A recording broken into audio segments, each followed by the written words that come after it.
Hello guys, welcome back to Cabin Crew Talk Show. Today I have pleasure to have another male guest. He is from Serbia. His name is Miroslav, or his nickname is Misha. And he used to work in Qatar Airways for 3 years. It was a long time back, from 2007 until 2010. And I am sure that his story is really interesting and funny, and you will hear why. So, take a look of this interview.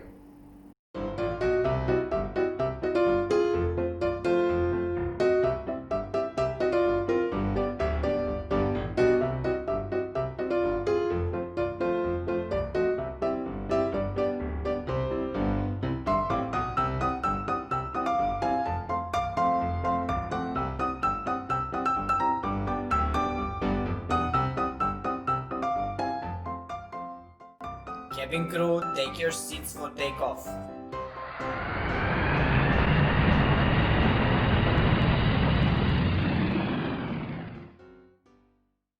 Hello everyone, guys. This is Miroslav, my new guest. So he will introduce himself from the beginning, and I want to thank you for accepting my invitation to be my guest. So Miroslav, hi. Hi, Minja. Basically, nobody calls me Miroslav. Everybody, even in Qatar Airways, when we were flying, everybody was calling me Misha. So for me, it's like a habit. Misha. Okay. So, hi guys, Misha is here. I'm from Serbia, and like our host here. And I was working for 3 years in Qatar Airways. Okay, and can you tell us a little bit more, like when did you apply? Like, what was the year? What did you work before? Did you study something? And something bit about your background before Qatar Airways. Basically, my whole life I was in basketball. I was a basketball player and studying for a basketball coach because that was the only thing that I'm really interested in, even today, job-wise.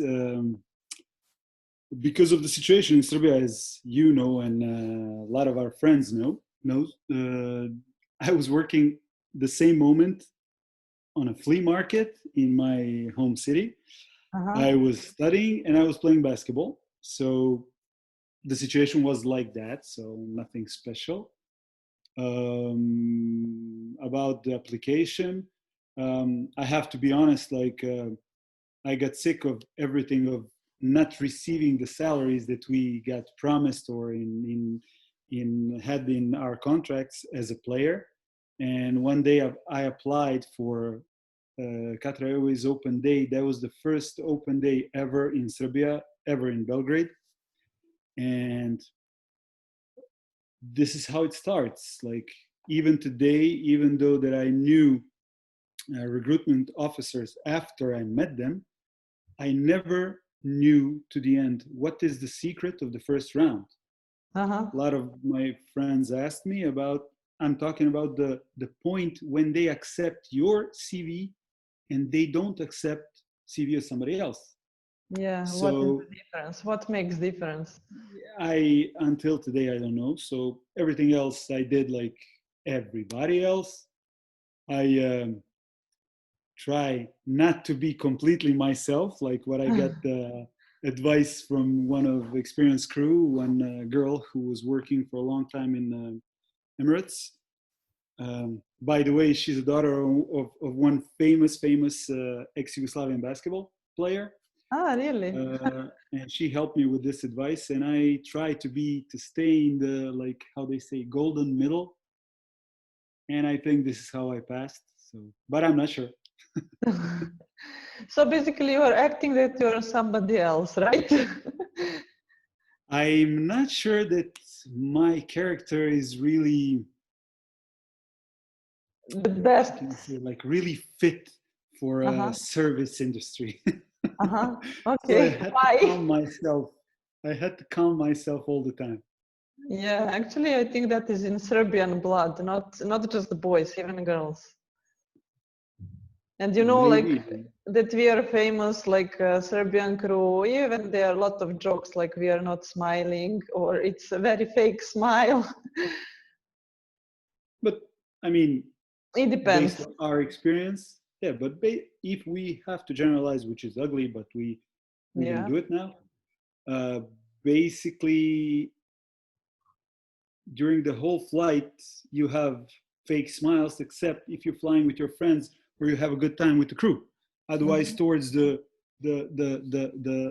passengers, most of the time I don't see the real smiles, except I have to admit when I had like some really good looking girls on the flight, then I tried to like say something and I was laughing really like, but that's Honestly, from your heart. Huh?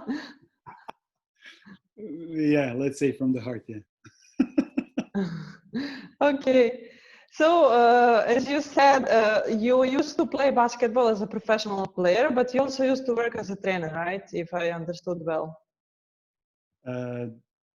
I started working with kids during Uh-huh. my studying of basketball because in Coach. Serbia we have a specific um, school just for basketball coaches, not for sport coaches or oh, Oh, nestala sam skroz. Pao ti telefon. it's fine. Okay, we are back. So I just started like because you need to have some kind of practical work. So I was working with kids, 12, 13 years old. This is how I started. And because I was a captain of a team in my hometown, I had a deal with the management of the club that I can coach some junior team, which is under 18, and some of the guys were that year were 18, and they were playing with me in a senior team. So it was a little bit funny that That on you the need game to when coach them, and in the same time you yeah need to play with them.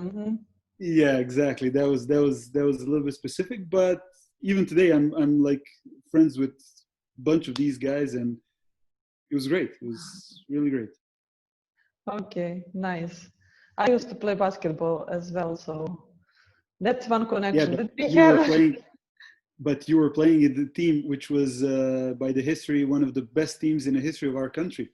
Yeah, I know. I know. I never reached that level. Maybe you will reach now as a coach. Who knows? Maybe you will be the uh, coach of the I'll best try. team in the country. Who knows?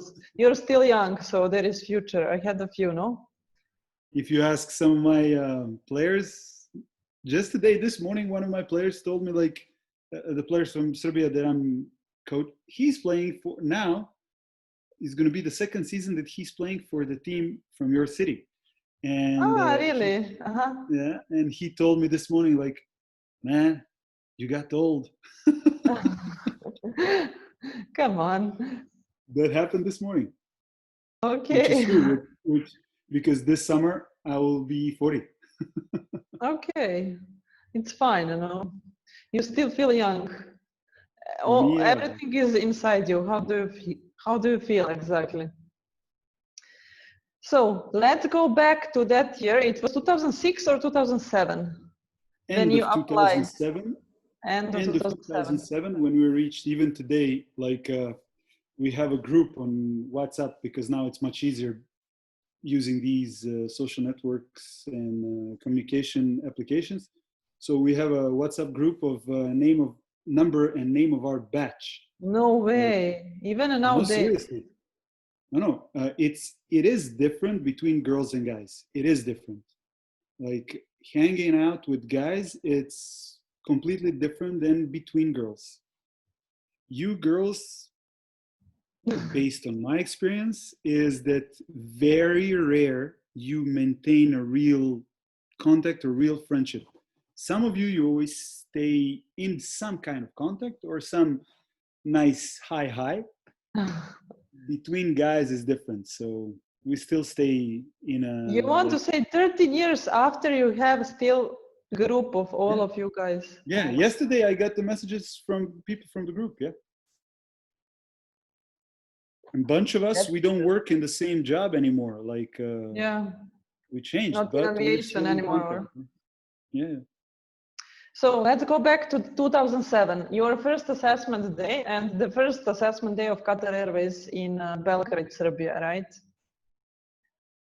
first assessment in? First open day of Qatar Airways in Serbia. So do you Yeah. remember how was it? Like how many people, because it was first time for Yeah. them to organize. So I guess maybe people, they were like skeptic, they didn't know what to expect. Or... Exactly. Because that time everybody knew about Emirates. And I think I will not overreact if I say that, for example, open day for Fly Emirates was around 1,000 people who wants to apply. And maybe it was, I don't know, 150 people applying for Qatar Airways.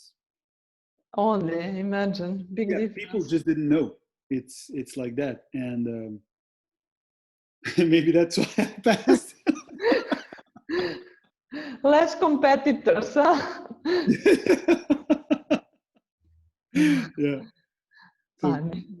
this is what I remember. And I just remember some of the things like these circles that you pass, first circle, second circle, round, how they call it. And that was it. On the end, it's, I don't know how many of us, I mean, even today, I'm still in contact with some of the girls from that batch because they send us in difference of 2 or 3 weeks. Difference. It was just 3 guys, 3 of us, and the rest were girls. They were sent like maybe week or 2 or 3 after. This is like a long time ago. I don't remember the details.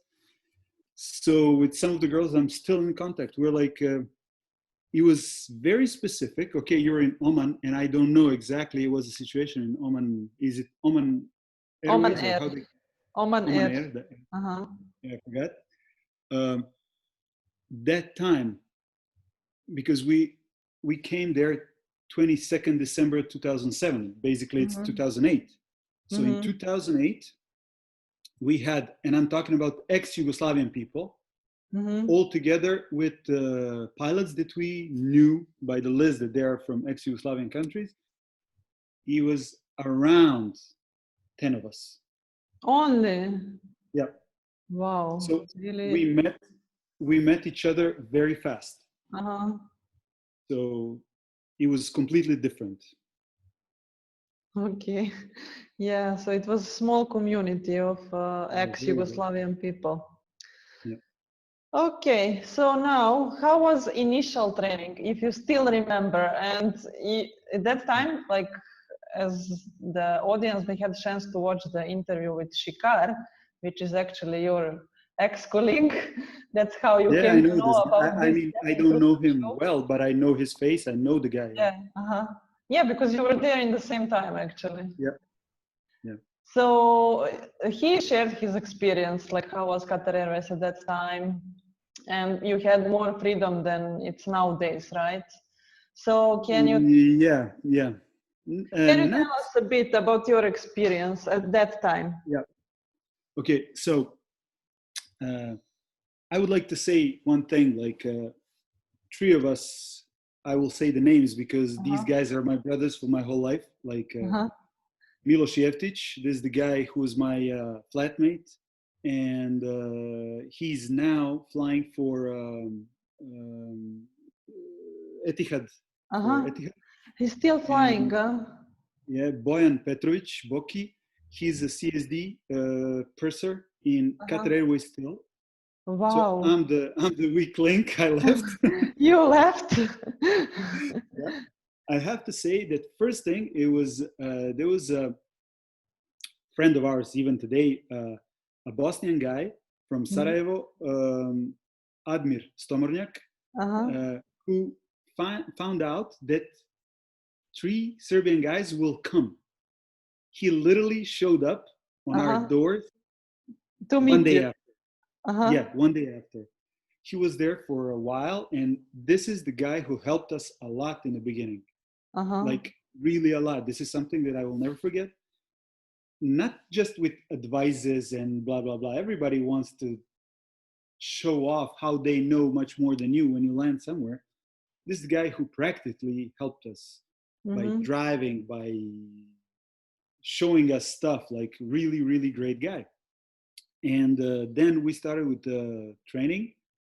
and like most of the groups were a very versatile group. Like From we had, all around the world. Huh? yeah, we had a little bit more guys from India. We had 2 Egyptians, 1 Tunisian, 1 Moroccan, 1 Sri Lankan, 1 Indonesian, 3 Serbians, no, 3 Egyptians. Like most of these guys were still in the contact today. Really? Wow. Yeah, so you're the weakest link. No, this group were very, very funny, very funny. Like I remember, I don't know, did you have this like a grooming officer? Yeah, we had at my time. We had. So that time when we started, it was one lady from England. I remember, I forgot her name, but I remember she was literally coming to see us from time to time because she wanted to have fun. With your badge. I'm not joking. I'm not joking. One of the rules in Qatar Airways is that guys cannot have a hairstyle like this. As I know that you have brother who's also professional basketball, and he has the hairstyle like this, because for us it's much easier and we get used to it since we were kids. For me was the problem because they told me my hair You need to needs grow be a your little bit hair. longer. I couldn't stand it. This lady, I had a paper. I was the only white guy having a paper that I can have she wrote some numbers. So I was the shortest hair white guy in a company. The only guys who could have this was some Egyptian guys and some black guys who has a problem with hair. Because like curly, right? Yeah, hair is just different. So they didn't have a problem with short hair. They could do it. This lady did for us these small things like every time. Whenever we wanted, she did it. She was like really great. And she was laughing all the time with us. And 2 instructors, like we have some things with them. It was really funny. The whole group was funny. If you want, you can share with us. I think it would be interesting. If you want. Some funny stories. Some funny stories. Or it's top secret, huh? That really, it didn't happen, but really terrible thing. But one moment, like it was the rule that you cannot lock the door of the Apartment? classroom. You cannot, because this guy that everybody knows, the CEO of Qatar Airways, the guy that basically nobody likes, he was jumping in the middle of the day. He just opened the door, enter like a ghost with he's very small. I mean, comparing to my standards, he's small. Yeah. And his face is like, you know, Mr. Burns from Simpsons? He's very, very like a live version of cartoon Mr. Burns. Okay. With his dash, with his walk, like, you know, it's he's always trying to keep the atmosphere like opposite of fun. Like to be like serious. that you do some job which is so, I don't know. I mean, your travel, you're gonna be surrounded by girls with young people. You should be in a good mood, you know. I don't know why he was trying to kill that spirit, but like once before just last days of the training, we literally locked the door because I remember I locked the door. You did it. And we took photos with our instructor, which that time was one pretty Malaysian girl. So that thing almost started like party. He was literally one moment in panic because that thing was over the top. I had some ideas. That was the problem because the building was, we were in the Qatar Airways headquarter building. It's not possible. So things like that were happening. And so on. Okay. So basically, for you, training was not so stressful. It was more fun, right? Uh, it was stressful, but I have to say, because the group was very funny, everything passed Mm-hmm. differently. We had, I remember today, even today, like one stressful moment when they have removed one guy from our practice, one Indian guy, very nice guy, but the guy just couldn't, he didn't show some results on these tests, which is Mm-hmm. basically,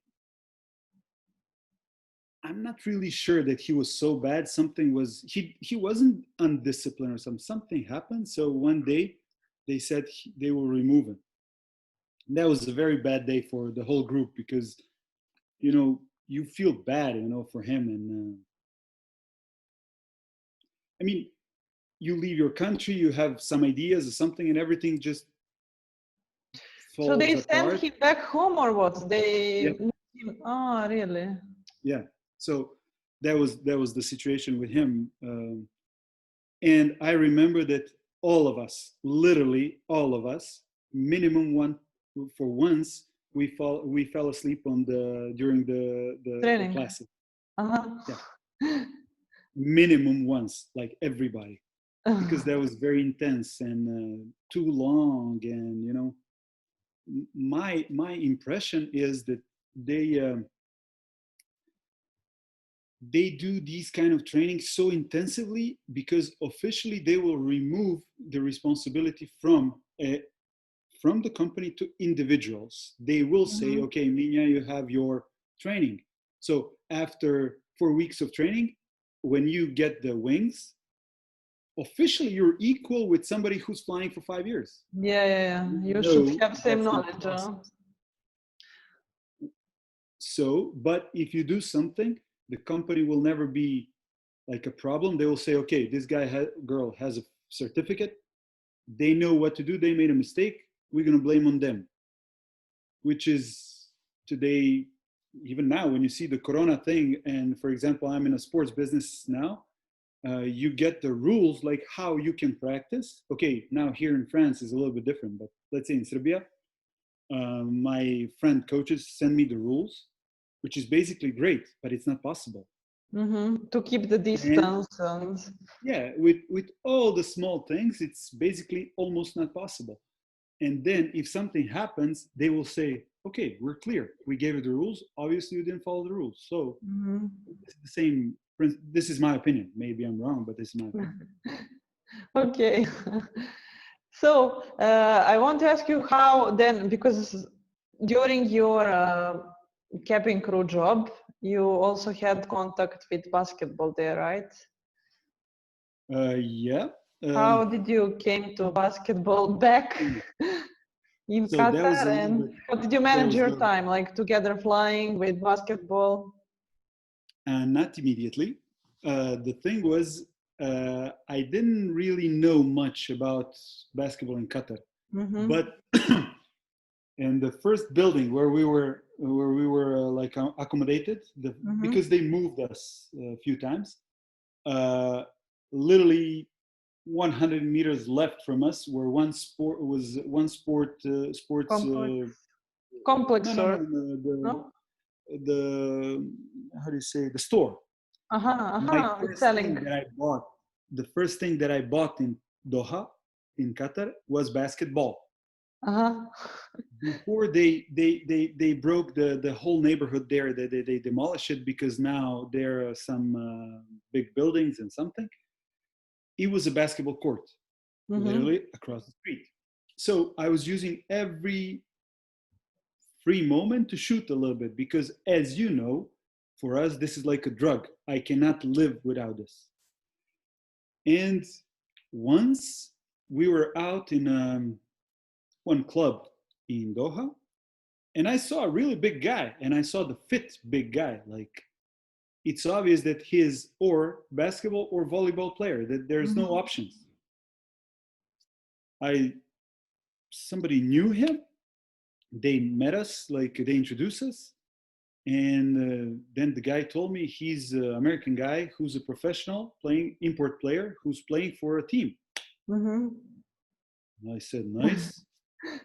I'm from Serbia, blah, blah, blah. Oh, you guys playing basketball? Yeah, I said, I was a basketball player. I just changed my profession now. So is it possible that I visit some of your practices? He said, like we exchanged numbers. He wants to ask the coach.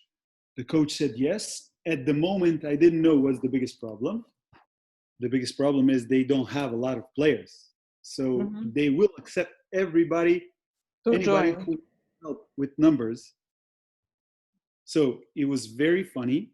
When I went there for the first practice, that time was one of the two best clubs, the two best teams in the In country. Qatar. Yeah. So they heard that some cabin crew guy will come. So basically, they were not really expecting a lot. But then after that practice, they called me literally. They want to know my flying roster. They want to know when I'm there.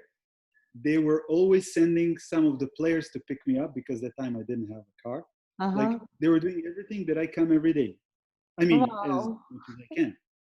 So for me, that was beautiful. And one of the greatest things was that the coach that time was Chris Morris. For you, maybe not so famous name, but that's the guy who played for Utah Jazz. Most of the people were watching now The Last Dance about Michael Jordan. I know the movie.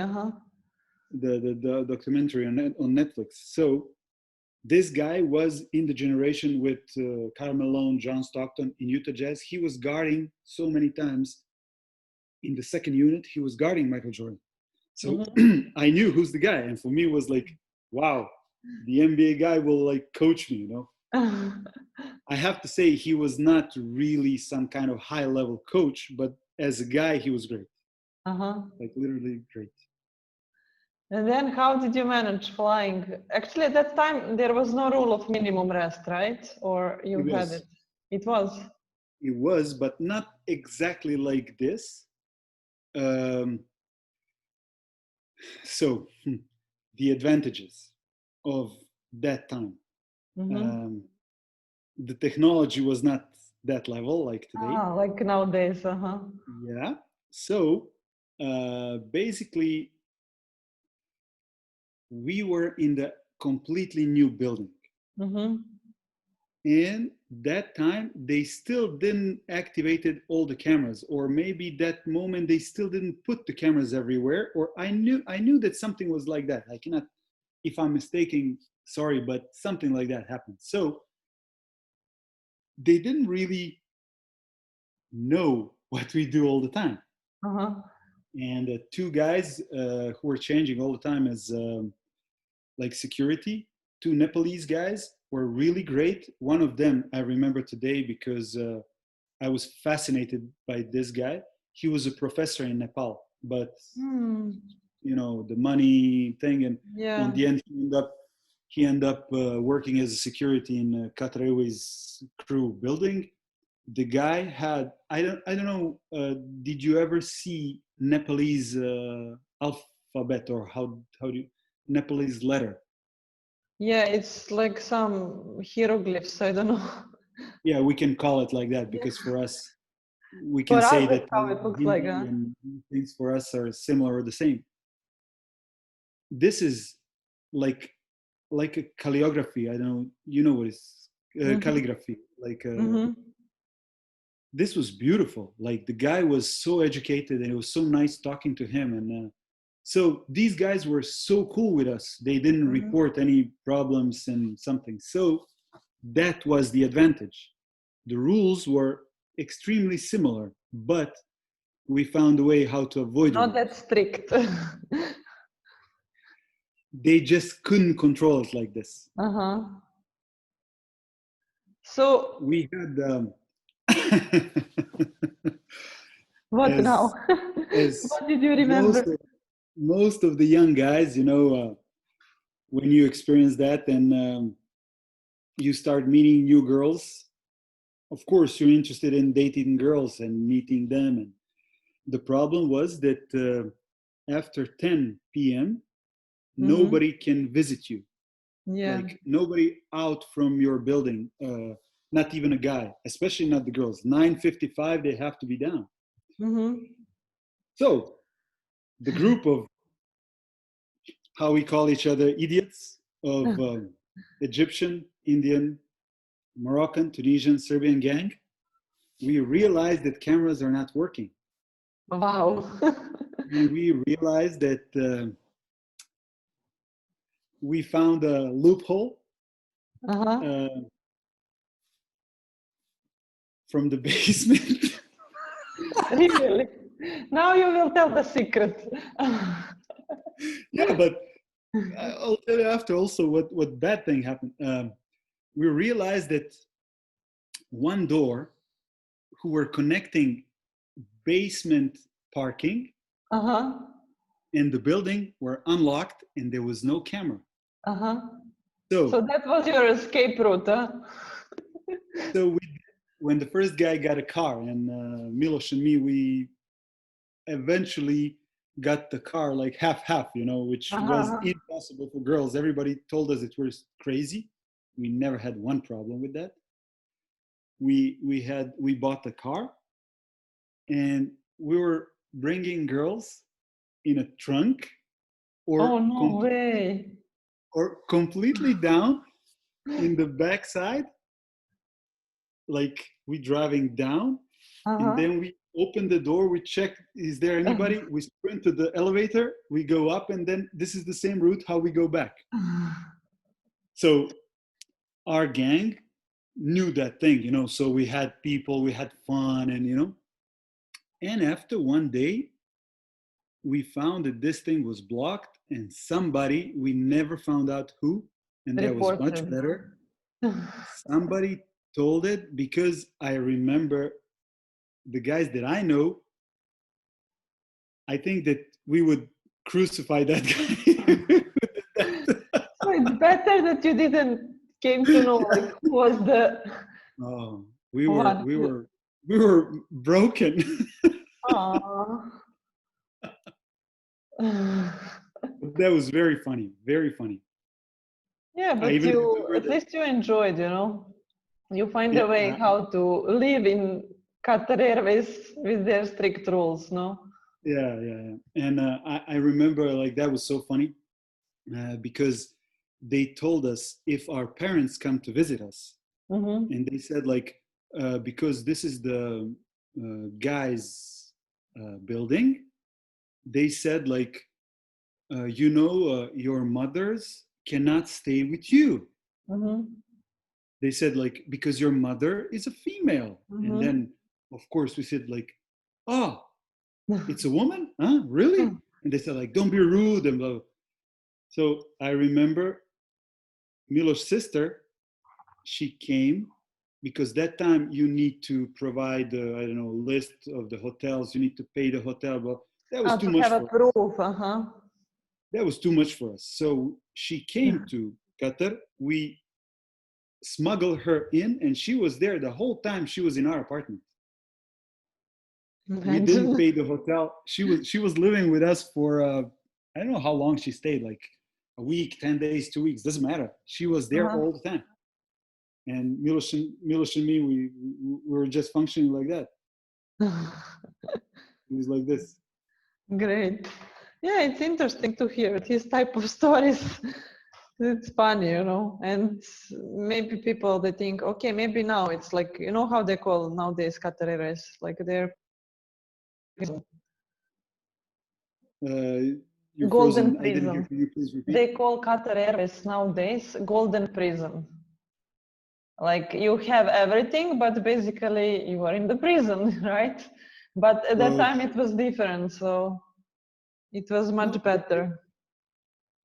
but you have to understand that it was better because we were jerks. We Yeah, were you like, found a way.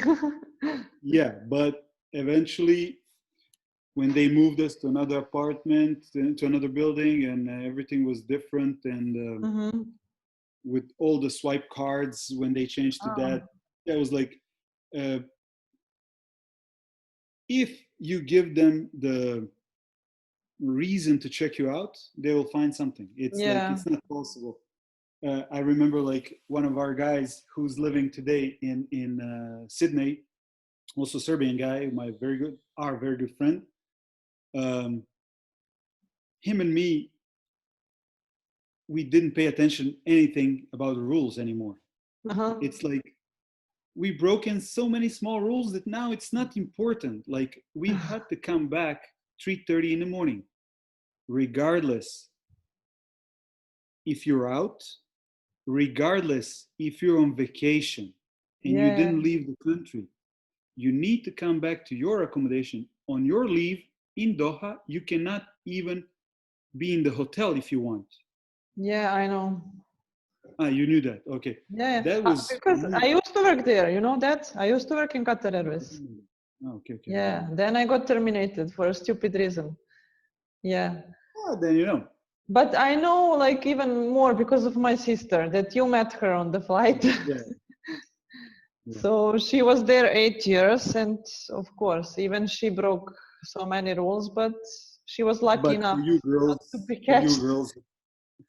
it's much harder because the focus is always on you, always much more than on guys, much more. I mean, I remember the situation when I saw a guy. You know about this treatment that in Middle East the gays doesn't exist. Mm-hmm. Yeah, but So they are. no, of course, but like everywhere. But some things there are even, how can I say, worse because I forgot, but from age 10 or 12, I forgot, they completely divide boys and girls. Mm-hmm. And when hormone starts working for everybody, they're like always turns towards only the same sex. Yeah. And sometimes they just provoke this thing like even more. Yeah, I know. So once I was watching and I saw because in a building we had a relatively small parking, and you knew all the cars, you knew all the guys who's driving the car, and I saw one moment, like, you know, that most of the locals in that area, that part of the world, they drive a Toyota Land Cruiser, the big one. Mm-hmm. Yeah, the big car. So I saw on the parking spot Toyota Land Cruiser, the new one, the big one. Like nobody from crew cannot buy that. You know? Uh-huh. And then I saw one Malaysian guy that I remember even today, one gay guy, openly gay guy. So this guy was in a relationship with one of the captains from the police, the local guy, the Qatari guy. And they were like in a relationship for a year at that time. The guy was married, you know, like kids and blah, blah, blah. But he was with this guy. Oof. And I had a problem. I had a problem because I didn't think too much, of course. You know, you have to understand, I really don't have anything against anybody. I'm just saying that the rules are not the same, because some gay guys, they managed to live together. Mm-hmm.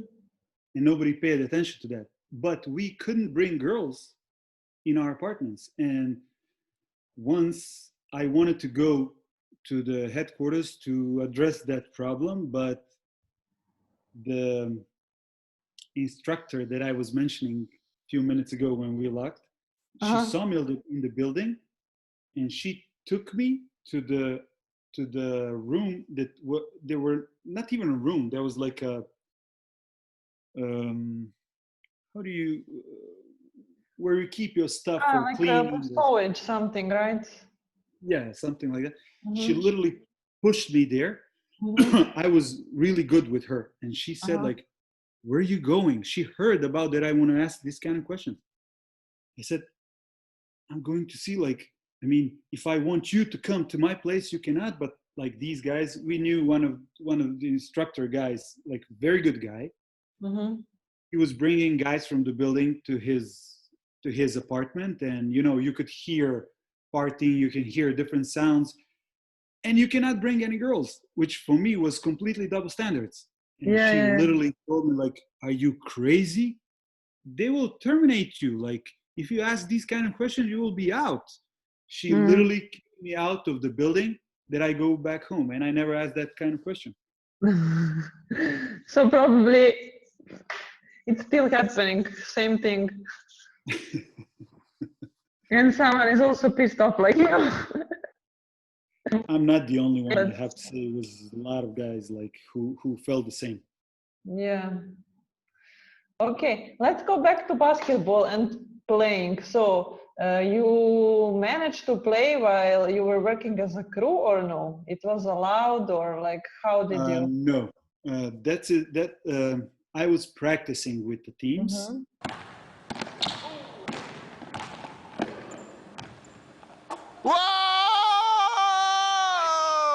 Whoa! Come on, man. He make it. Ah. Very nice, man. Because of my own love to basketball. Mhm. The second year, on 2009, when I was there, one of the clubs showed interest for me, like to sign me as a professional player. Mhm. First, I thought it's a joke because they know I'm working, I'm practicing from time to time, but they call me to play a few friendly games when I wasn't flying. So, you know, that thing like you cannot wait for that game. The feeling is like, Yeah. you know, you were enjoying so much playing. And my stats were really good in Uh-huh. these few games. So they literally came with the offer to play for the cup.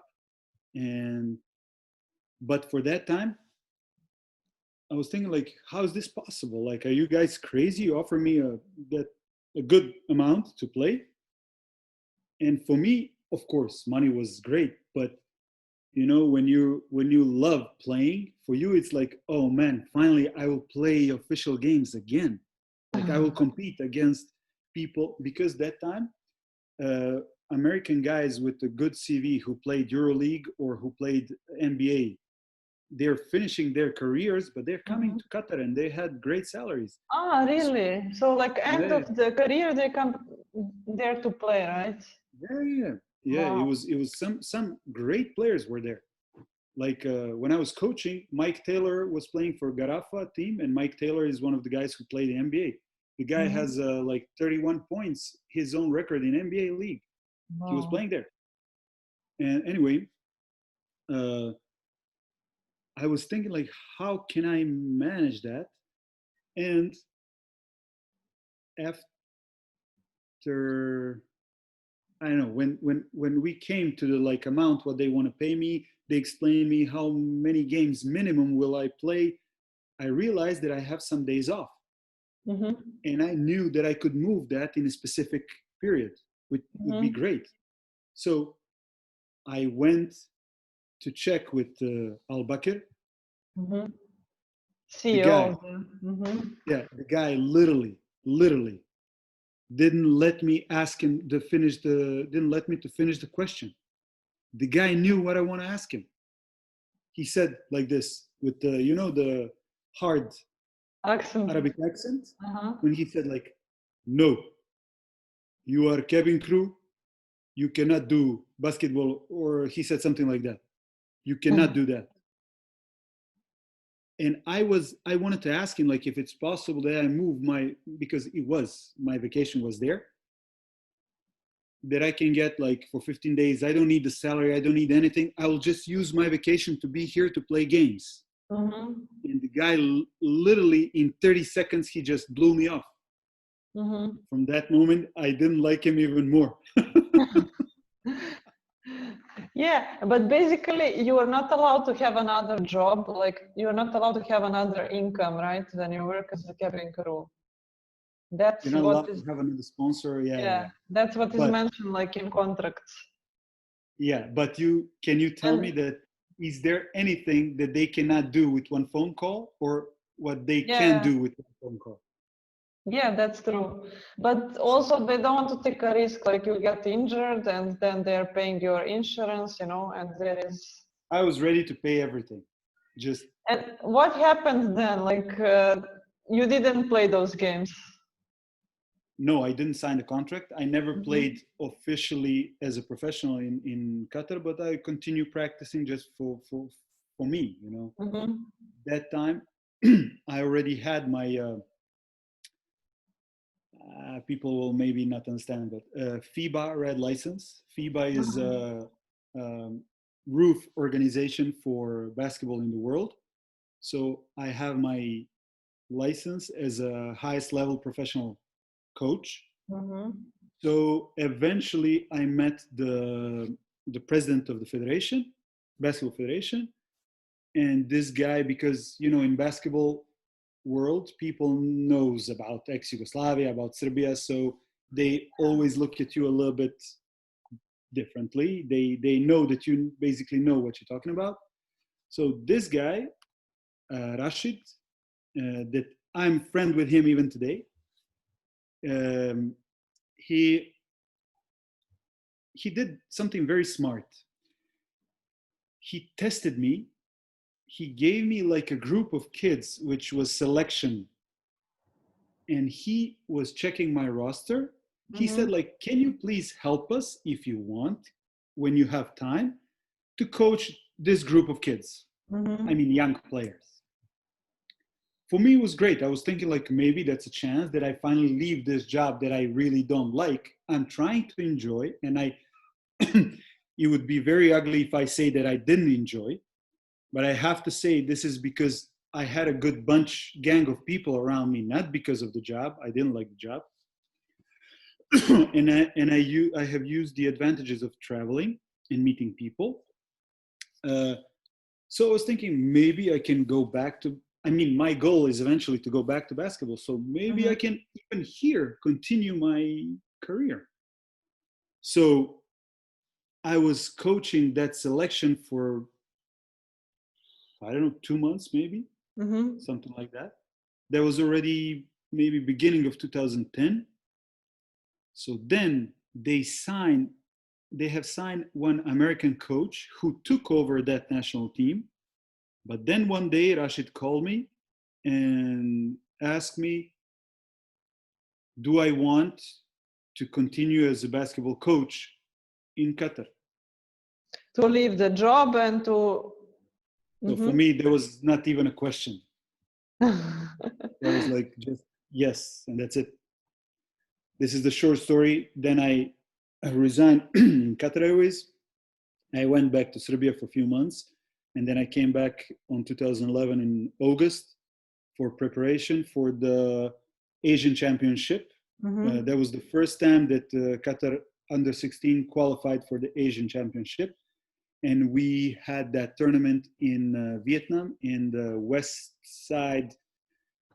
City was Nha Trang, a beautiful place on a seaside, on a shore. We were there playing games, and it was a great experience. Great experience. Okay. Uh, did you need that time to get like NOC letter from Qatar Airways, like no objection letter, or did you have any problems with them, or? So I was waiting for this question. On purposely, I didn't say anything. Now we coming back to one phone call. That's. What you can do, what you cannot do.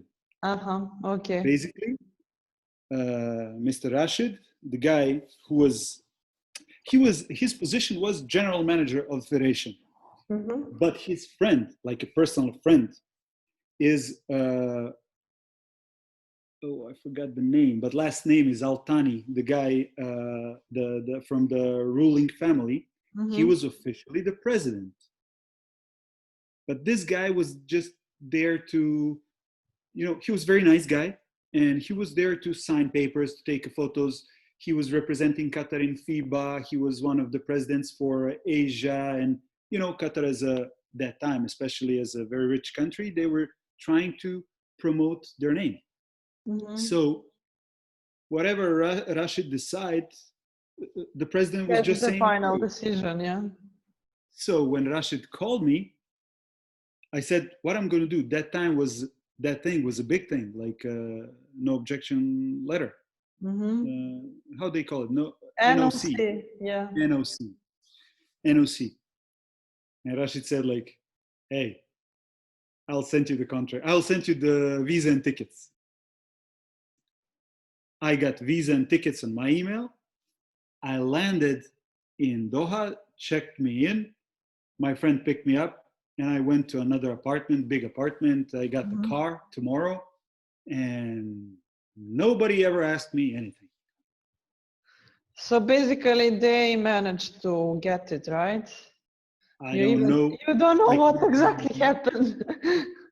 Nobody asked one question. Not the custom, not the police, nothing, nobody. You were lucky. Let's just go.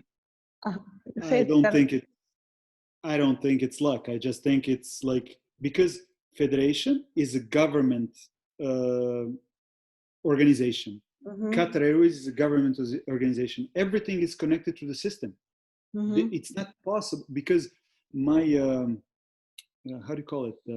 ID, my ID was the same, like the same number. Everything was the same. Oh, really? So even the third time when I went back to Doha, I got the same number. I never had any problem. It depends who's going to make a call. That's it. Yeah. Okay. Let's just go back because you said you didn't like cabin crew job. Can you tell us a little bit about that? And what did you like? Is there something that you liked about the job or it was just negative? About the job itself, I didn't like it because of this. Maybe I'm expressing myself wrong. Job itself, it's not so hard. I mean, I did before that like some job on a flea market, so you cannot compare with that, you know. So I was working a lot of different stuff. So I never liked the situation that they always teach you in this kind of job, in the training, and all the time they saying like how safety is the most important thing. On the end, when you do something like that, most of the time you get called in the office and they will say like, why did you do this? They are not satisfied. Or so on the end, you're just a simple waiter there. And this is something that I didn't like. And also I didn't like interacting with a lot of people. And as stupid as it sounds, but the moment when I was entering every time when I was entering the briefing room, I just said like, Geli, Geli. Yeah, and they were saying like, you know, when they write your position the previous flight, and they said, but you did the galley like last 3 flights. I said, if it's not a problem, can I have a galley? Because people basically didn't like galley. Because especially for girls, it's physically hard. Yeah.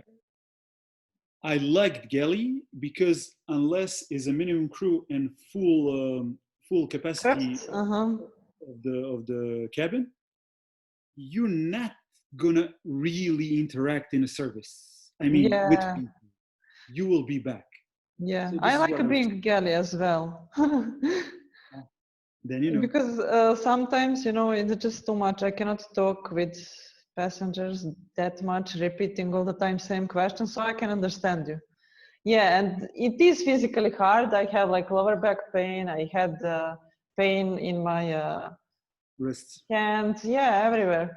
But sometimes you just prepare everything and you don't have contact with anyone. True. Yeah. True.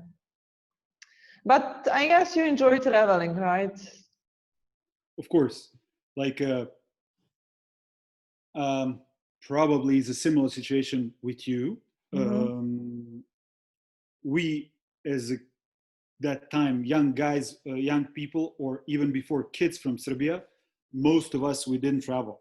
Like we traveled around Serbia, eventually to Montenegro, which that time was one country. So my parents also have a house in Montenegro. Like, Mm-hmm. so this is the places where I was traveling. And then when situation changed with this, you know,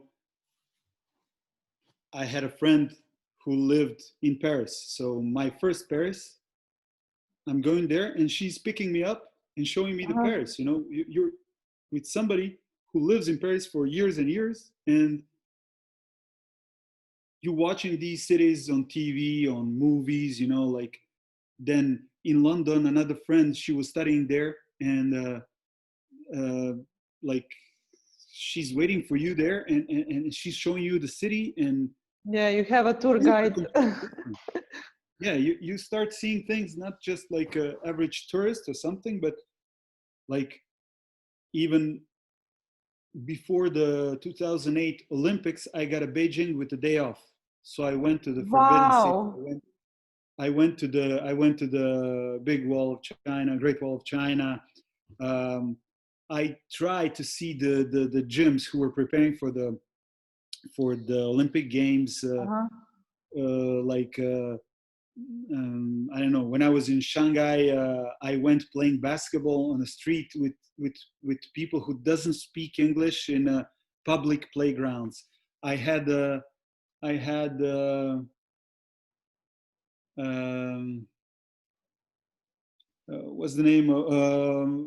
First Grand Slam of the year, Australia, Melbourne. I got to Melbourne. Okay. Melbourne with the day off, Friday night. I went out. Nobody wanted to go out. I went by myself. Saturday, I went to the beach. I went to the gym where you pay just the entrance, and I Mm-hmm. play basketball the half of the day with some professionals. And these are the things that you cannot do. You simply Yeah, cannot yeah, do. yeah, yeah. I went to Hawaii for 11 days because one of my friends who we played together, he got the scholarship in a Hawaii university. Mm-hmm. So I just did the visa because for us it's completely different when we get American visa in Belgrade and when we get like in Qatar or Oman or wherever. Exactly. We get visa in 24 hours like this. Yeah. I went to Hawaii 11 days with my friend from basketball, like enjoying Hawaii. Like that's Yeah, you will not have that chance if you stayed in Serbia. I mean, like just ticket to US, it's very expensive. So exactly. And I was living in the apartment with him. We were living like students, you know. He had he had a big bed and one bed in the living room. So the rule was, but you have to understand, this guy is 2 meters 10, uh-huh. 120 kilos of muscles. So you need to fight with him. So we came to the rule first, who comes to the apartment and who jumps to the big bed, he He will claims the sleep bed for there. the night. Yeah, that was the rule. So it was great. Great. That thing was great. With Milos and Boyan, I was for 8 days in Bali. Mm-hmm. That was like amazing. We had like amazing time. And the friend from our batch, he's from Bali. Uh-huh. So he literally called his brother. We Oh. landed. The guy picked us up in a car and took us to the hotel where he was bargaining for the price. Uh-huh. And like for I don't know, for very cheap money, we were there and having fun, and like these things are amazing.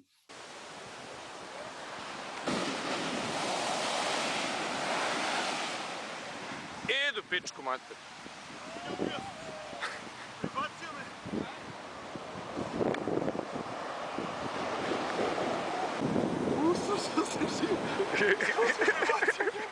Centrifuga, Borazer. You wouldn't have chance to experience something like that without cabin crew job. Maybe, but not that often. Like maybe you can afford Yeah, that true. things You need once, to have a lot twice of per money year, for, but yeah, for with your this job family. you really have chance to travel. Yeah. Okay, I want to ask you, let me just check. If you have to share some interesting story, either like safety service, first aid that you experienced during your flight, if there is something like that. In my personal experience, Mm-hmm. there was 4 that I will always remember. Is one of them, it was how do you call it, the Air landing. pockets? Ah, No, landing? no, no, no. Air pocket happened, but it was very funny. But Uh-huh. this was landing Mm-hmm. with jump. How do you call it? Uh-huh. There is an expression with that. When the pilot doesn't land properly, the airplane literally jumps one more time. Yeah, I don't know the name also. So that But I was know what that. you mean. It's going like on the runway, right? Up and down, up and down. We had no. It was really really bad. Like we hit the ground, but the landing was not good. The whole airplane, it was 321 Mm-hmm. Airbus, so it's smaller one. He literally jumped again and hit again. Uh-huh. So it was really problematic for the neck and everything. And that time was about landing, taking off and landing. I was always like ready for these things. Mm-hmm. I was not joking. I was joking with literally everything. I was not serious. I was not really crew for a good example.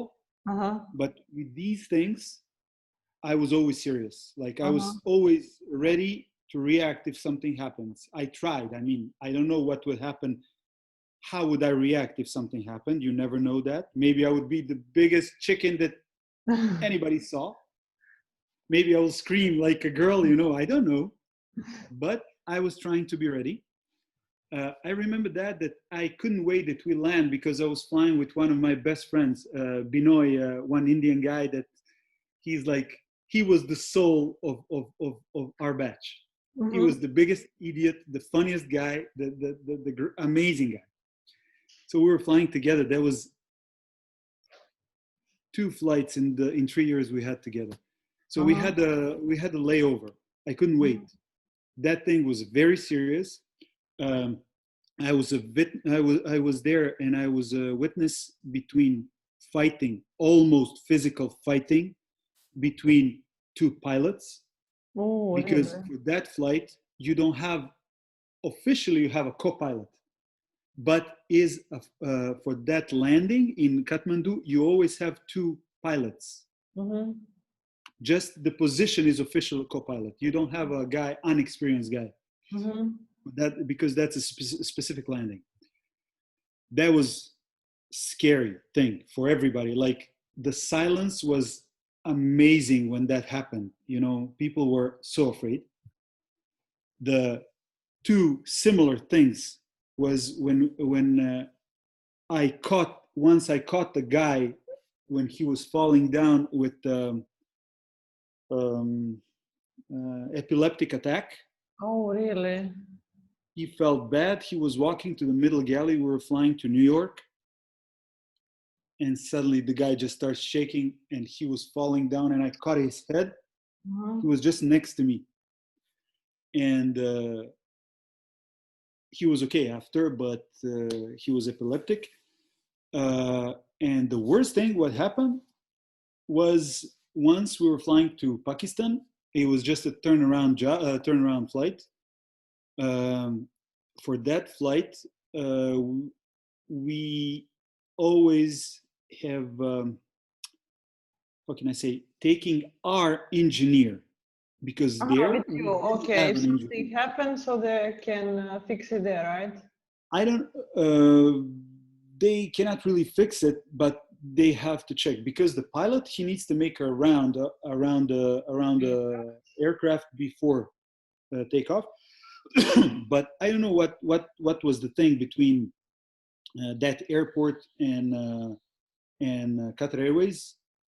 Just they didn't provide engineer. So our engineer, Maybe they didn't have engineers for that type of aircraft, whatever, So that's I why. really don't know. Okay. But we took the engineer in a business class. Mm-hmm. So on that flight, I was the only guy. all the girls. And I was in a galley, of course. There was like, I mean, all of us, we have this experience with Pakistani people who has UK passports or American passports, and they were acting like jerks towards other Pakistani guys or other Indian guys, which I could never stand. Like I hated it. One of the guys, that time maybe 30 years old, was flying from London, Doha, Islamabad. The guy started drinking, but he drank maybe 2-3 drinks, nothing too much. But we don't know, did he take some drugs? Oh. Before him, it was 2 guys who were like too loud and trying to, impress the girls, and I don't know, asking for beers for something before they land, because then they will have a problem. They cannot really drink free. We took the position for landing. And I know that CSD, she came and she talked to somebody. And I thought that she's talking to these 2 guys, that they are too loud. That was a mistake. She was talking to another guy that I didn't notice. During the touchdown, the moment of touchdown, the guy jumps from the seat and holding for the seats. Sit back. Yeah, seat backs. The guy goes to the mid galley. It was 330, 340, a big one, full flight, full economy, full business. The guy starts screaming at 2 girls in a mid galley in the seats. And he starts hitting some. But that moment, I cannot see from my position what's happening. We just got the CS, took the connection and said like, yo, Misha, please go there. I didn't know what's happening. So now we're still rolling. How to say rolling? Yeah. Rolling, yeah. And it's not easy, to go. And I'm trying to go as fast as I can because I don't know what's happening. The guy almost slapped one girl. She starts screaming. She ran away to the business class. The people start turning. And he started chasing the other girl. She ran away, but then I stepped in. And the moment, for the second, the guy frozen, like, look at me. You saw the big guy? I'm taller than him. And he's like, stop. And then you see that I have to say, he's a pussy, He immediately, he was like, okay. And he looked at me and he realized that I didn't hit him. I will not hit him. Because based on rules, I don't know, do you remember? You cannot hit anybody unless they hit you first. But I was thinking, if the guy just goes, I'll probably hit him. But that moment, I saw with corner of my eye on my left side from business class, our engineer is taking the camera out. So I cannot really do what I want unless the guy hit me first. So I'm standing like this. I said like, what? Do it. I want him to hit me. But the guy started insulting me, like talking shit and everything. And then he's like poking me with his finger. And I realized I'm on camera. I cannot hit him because of this. I will be in a big trouble. And I was just saying like, hey man, cool down.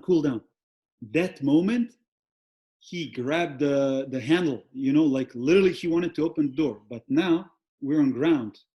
The pressure is off. He can open the door. We didn't stop. Slide would inflate, yeah.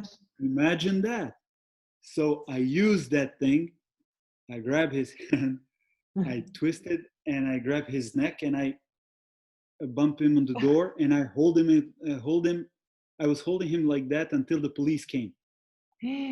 Oh my God. There was no other way. I really tried to talk, but the guy went crazy. So the police took him, and pilots, they didn't know exactly what happened.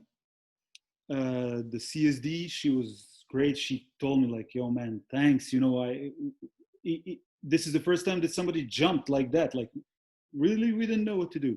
Yeah, you don't know And what to do, how to act. so everything was okay, like everything finished nicely, but that's also one of the things why I don't like and why I don't respect the relationship between directors of Qatar Airways towards their employees. They call me after a few days. They call me to the office. To I went justify, there, huh? and that time I thought so. And that time was that guy Salia, the Sri Lankan guy who was in charge of all the cabin crew. He I was think like, even Shikar, he mentioned him in the yeah, interview. but that guy left and then he came back again. Now, Uh-huh. but like I came there to the specific time in the meeting, like hi, and he started literally provoking me, Uh-huh. like questioning my reactions. So that moment, I was confused. I was like, I really don't What comes understand first, safety or what service? That was the... what you're trying to do. I said, uh, I would like that you put yourself in my situation. I'm the only guy. People call you, like your CSD is calling you, like, please come here in panic. You don't know what's happening. You're going there to help, and you see this situation. I react, maybe I didn't react on the best way. I'm not saying, but I couldn't let the guy open the door. I mean, everybody saw it. There is a video of that. But the guy started like, poking me with like, are you trying to beat somebody on the flight or something, like something that was completely stupid.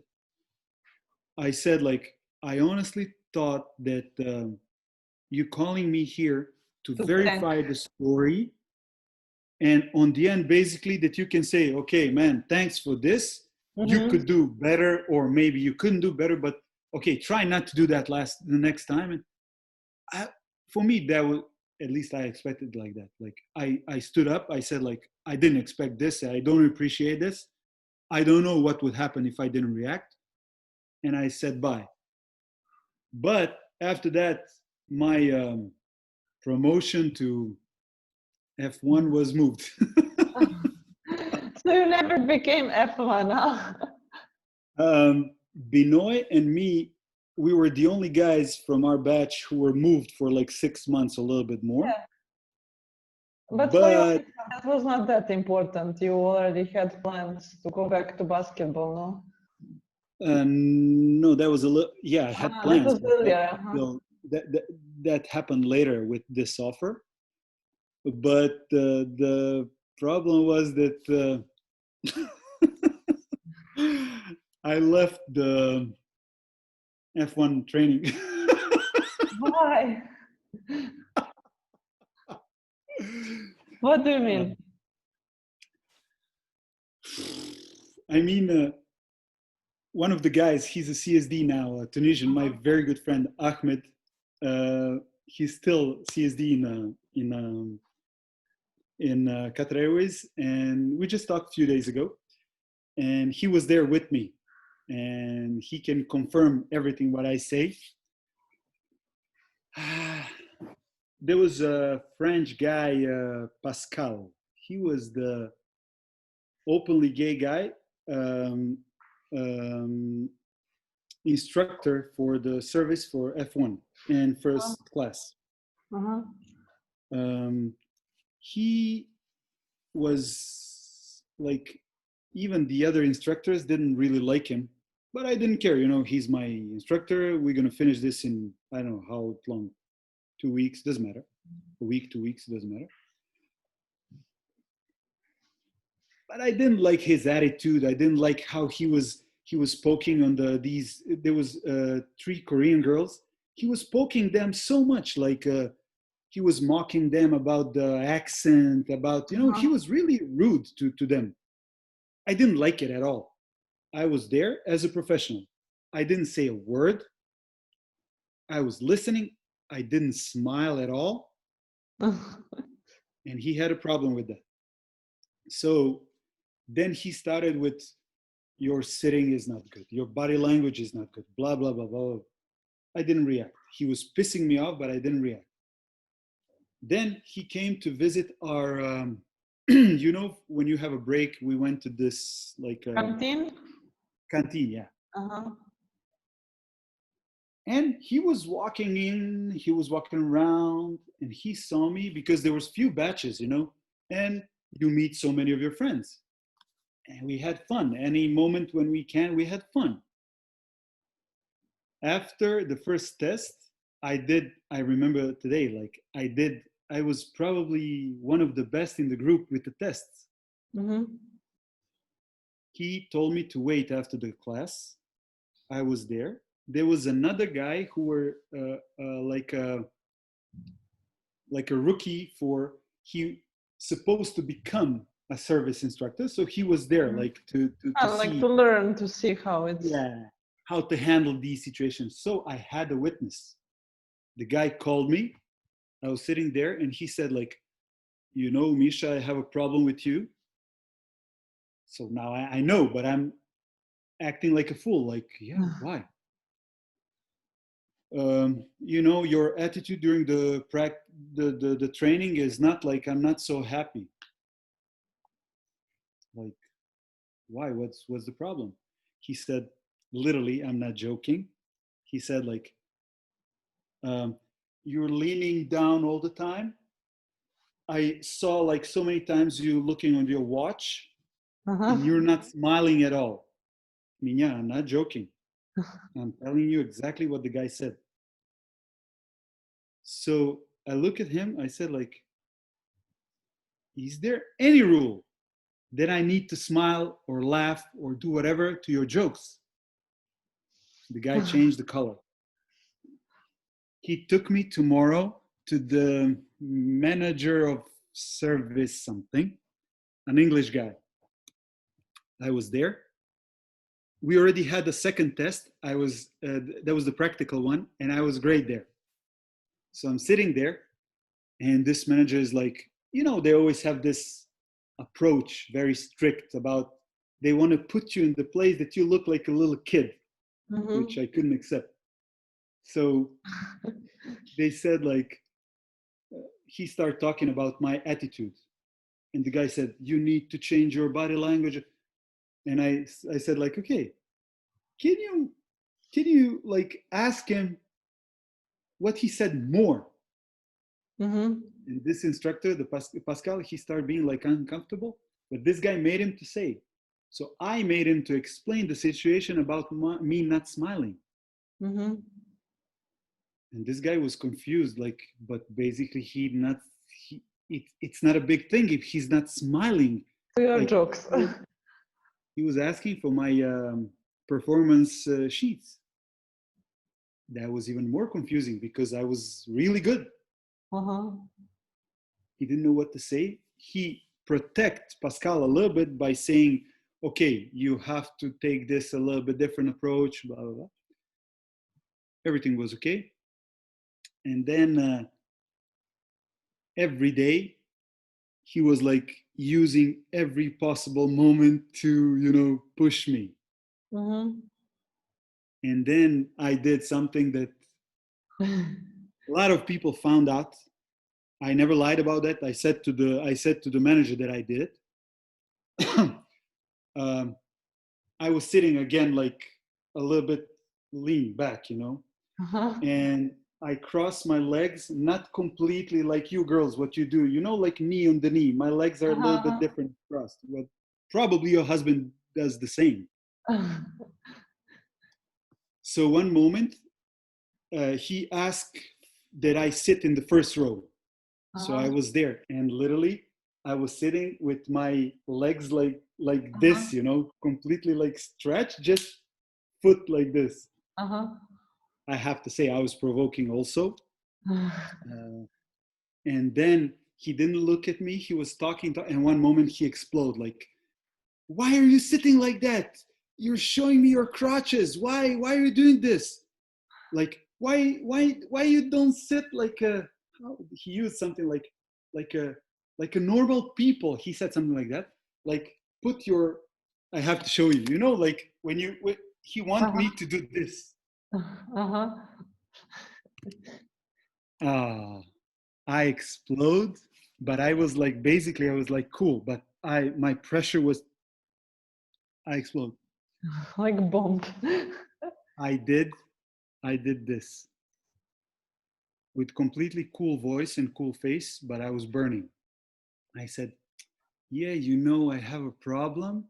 So I was keeping my legs like this. And I said, if I do what you asked for, and I did this, I said, I would squeeze my balls, and I show him, you know, this. He ran out from the classroom, and they called me again immediately to this guy, the manager. And I entered there, and he said, "You did what?" And I said, "Hey, I really don't care what you guys are gonna say. I'm out." I left out. I went into the classroom.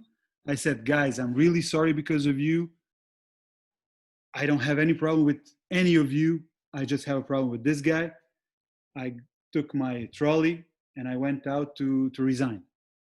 Really? And yeah, but then they called me from PO office. They called me. I went there. One of my friends, she was working on, maybe you know her, Asma. She was working on resignation. Probably you were dealing with her when you Maybe. resigned. And she didn't want to give me any papers. She said, like, I will not give you anything. No. Then I went back to the PO office and I said what I did. And I said, I will not say sorry. I will not do that because the guy is pushing me. So I never had any punishment for that. And they kept me a little bit longer. I mean, they kept me normally, but I refused the training. Mm-hmm. And then I sat with Milos, with my flatmate, and I told him about that I will stay here as long as I can do something with basketball, Mm-hmm. that we solve any things, because we had too many things like connected with us, like a car, like we bought a second car, and I never want to leave him with some problems. Mm-hmm. The moment when I got the offer from Basketball Federation, I went and I resigned. That was long answer on my question. Sorry, Yeah. I mean, there was that. Skip from You can one cut topic. Yeah, but it's interesting. After that, the basketball offer happened, and that was bye-bye for cabin crew job, right? Yeah, that life was different. Like my whole gang, like all friends, they were hanging out in my apartment. I got the big apartment, and we were there all the time because there was no restrictions. So, Mm-hmm. like my flatmate Milos, he married a Korean girl, Kate, friend of ours. Wow. Yeah, they have a beautiful daughter, Reina, and imagine now they're like in serious relationship for that time already, like for 3 years or something, Mm-hmm. 2-3 years, and they cannot be anywhere together after 10. They have to go to the restaurant. They have, you cannot really sit and watch a movie. Yeah, I know. So because I had a big apartment, I had another room. uh, I literally gave this room to them because sometimes I gave them the copy of the key, and I told to the security that this is Yeah, my your brother. friend. He will come, and I left him my car keys when we went to the tournament. Uh, the gang was always there. We were like making like preparing food. We were joking. We were watching movies. It was it was completely different life for all of us Mhm. because they had a place Where they can come and yeah, have a relax. normal life. Yeah. Okay, now, so for the end, I want to ask you, what would you recommend to people that they would like to work this job? Like, do you have some advice? Actually, as you said at the beginning, that you know that you don't know what recruiters are looking for, but maybe some advice if you can say something based on your experience. Based on my experience, but I will say that now the situation is very complicated because of this, because I'm still in constant contact with friends who still flying. Um, I don't know what's the situation in Oman, but for sure, Same. yeah, they're cutting the expenses and by firing stuff. Mm-hmm. So at the moment, probably it's very hard to enter, but I will highly recommend this job for young people who who finished some kind of faculty or something, because if they have energy, they will find what they want. This can be their tool for finding something. In the meantime, their view of the world, of the people, of the so many important things in life will go completely different, will be wide. Mm-hmm. They will probably surprise themselves what they will discover about them, and they will have a normal salary, which in Serbia we don't have that level of salary. They will see the world, and they will realize that contacts are everything. Like even the I don't know, the richest man in the world, because these days everything is based on money, he goes home and he has a wife who will tell him why you didn't buy a milk or something like that. I'm just making like trivial thing. Maybe he never buys anything, but she will say something. All of us in basic were similar. So expand your network, interact with people, and then on the end you will find something that you like, and you can make a transition from this job to something that you really want. Mm-hmm. I'm not saying that somebody doesn't like this job. This job is, in some angles, he's beautiful. It's beautiful, and if you can, how American people say, like if you can cherry pick Mm-hmm. specifics, that you can push that to be your highlights, you will have a great job. Based on my experience, again, I would recommend that people choose Abu Dhabi, then Emirates. I don't know exactly what's the situation in Oman or something, but I would recommend Qatar Airways after. Not because of the money, not because of the country in general. No, no, no, no, no, no. Country is good. People are cool. You have a lot of things to do. And you will hear so many people, they say, oh, there's nothing to do in Doha. It's not true. It's not true. You have so many things to do in Doha. You need energy. You need time. Sometimes it's not even the money. You need that triangle you need, but these two things are more important. And my problem with Qatar Airways is just how they dealing with the crew. They were acting towards us like that we were like mentally retarded, or try to put us in boxes, and all of us, and they recruit young people. It just, my opinion is, these two things doesn't go together. Mm-hmm. So this is what I think. It's not like Yeah. maybe somebody else thinks completely different. I don't know. That's actually the one of the goals of this cabin crew talk show. Because I want people to share different experience. Like for you, maybe you don't like how it's situation working in Qatar Airways, but for somebody else, maybe it would be like the best company in the world. Of course. Thank you for sharing your experience. It can be valuable for someone, you know. Welcome. I mean, I'm just sharing my angle. Yeah, To somebody, it can be helpful. To somebody will say, "Oh, this guy is talking rubbish," so it's okay. Thank you so much. Thank you for sharing your story, and see you next time. We can wait to the audience. You want to say something else? Tell me. Yeah, I just want to say thank you, and I wish that you guys survive this summer there and enjoy, and keep in touch. And I don't know, all the best. Thank you for doing this. Thank you. Bye bye. Ciao. Ciao.